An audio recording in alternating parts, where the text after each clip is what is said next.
ஆன்மீக தமிழ் அன்பர்களே நண்பர்களே, உங்கள் அனைவருக்கும் தமிழ் யூடியூப் சேனலின் இனிய தமிழ் வணக்கம்.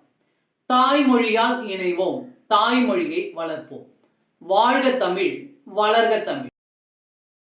இன்று நமது சேனல் ஆன்மீக பதிவில் தைப்பூசத்துடன் கூடிய திரிகோண யோகம் தரும் தை மாத பௌர்ணமியில் திரு அண்ணாமலையாரை கிரிவலம் வந்து சிறப்பான பலனை பெற மிகச்சிறந்த நேரம் என்ன என்பது பற்றியதாகும்.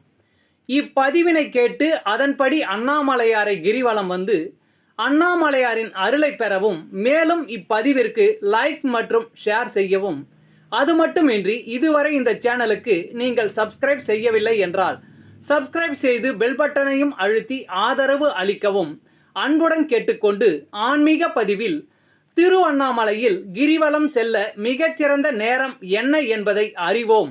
அறிந்து தெளிவோம். தெளிந்து கிரிவலம் செய்வோம். கிரிவலம் செய்து அண்ணாமலையாரின் அருளை பெற்று பிறவி பிணியிலிருந்து விடுபட்டு நலம் பெறுவோம், வளம் பெறுவோம். ஓம் நம சிவாய. நினைத்தாலே முக்தி தரக்கூடிய அளவிற்கு சிறப்பு வாய்ந்த தலம் திருவண்ணாமலை அண்ணாமலையார் திருத்தலம். பஞ்சபூத தலங்களில் திருவண்ணாமலை அண்ணாமலையார் கோவில் அக்னி தலமாக விளங்குகிறது. இங்கு சிவனே மலையாக காட்சி தருவதாக நம்பப்படுவதால் இத்தலத்தில் பௌர்ணமி அன்று கிரிவலம் செல்வது சிறப்பான பலனை தரும். அண்ணாமலையார் கோயில் பின்புறம் உள்ள மலை 2268 அடி உயரம் கொண்டதாகும். 14 கிலோமீட்டர் சுற்றுப்பாதையை கொண்ட திருவண்ணாமலையில் பௌர்ணமி நாட்களில் கிரிவலம் வந்து பக்தர்கள் வழிபடுவது வழக்கம். இந்த நாட்களில் பல ஆயிரக்கணக்கான பக்தர்கள் கிரிவலம் வந்து வழிபடுவார்கள். திருவண்ணாமலையில் வருடத்தின் 365 நாட்களும் கிரிவலம் வருவதால் சிவன் மோட்ச நிலையை பக்தர்களுக்கு அருள்வார் என்பது நம்பிக்கை. திருவண்ணாமலை கிரிவலம் செல்லும் பாதையில் அஷ்டலிங்கம் எனப்படும் 8 லிங்கங்கள் அமைந்துள்ளன.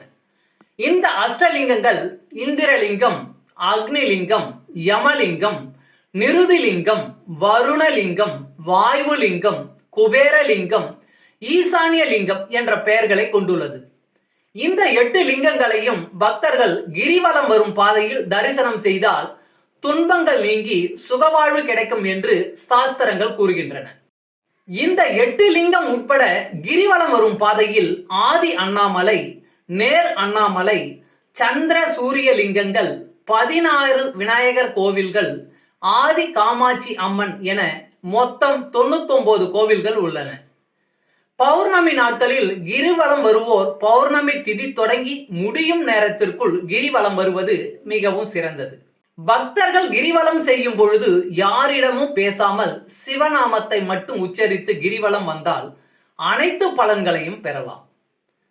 திங்கட்கிழமை கிரிவலம் வந்தால் இந்திர பதவி மற்றும் சிவலோக பதவி கிடைக்கும். செவ்வாய்க்கிழமை கிரிவலம் வந்தால் கடன் மற்றும் வறுமை நீங்கும். புதன்கிழமை கிரிவலம் வந்தால் ஆய கலைகளில் தேர்ச்சியும் முக்தியும் கிடைக்கும். வியாழக்கிழமை நாம் கிரிவலம் வந்தால் ஞானம் கிடைக்கும். வெள்ளிக்கிழமை அன்று கிரிவலம் வந்தால் வைகுண்ட பதவி கிடைக்கும்.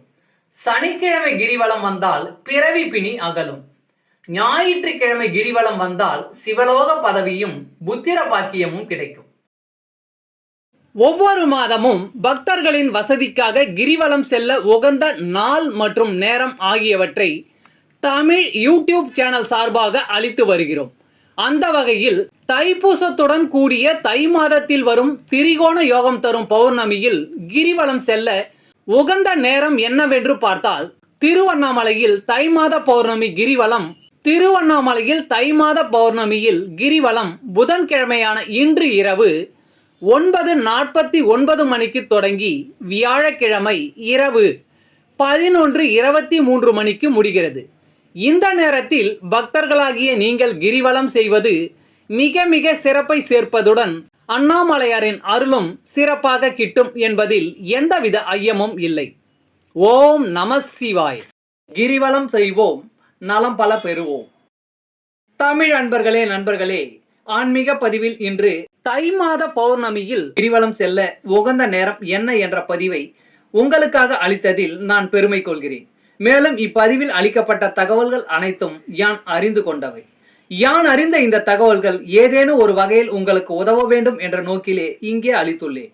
யான் அளித்த இந்த பதிவின்படி நீங்கள் கிரிவலம் செய்து அண்ணாமலையாரின் அருளை பெற்று நலம் வளம் பெற்றால் அதில் எனக்கு மிக்க மகிழ்ச்சியே. வாழ்க வளமுடன். அண்ணாமலைக்கு அரோகரா. சர்வம் சிவமயம். இறையருள் பெறுவோம், இன்பமாய் வாழ்வோம். அன்பு ஆன்மீக தமிழ் அன்பர்களே, நண்பர்களே, இவ்வீடியோ பதிவினை கேட்டு இன்புற்று ஆதரவு அளித்த அனைத்து தமிழ் உள்ளங்களுக்கும் எங்கள் உள்ளம் கனிந்த நன்றி.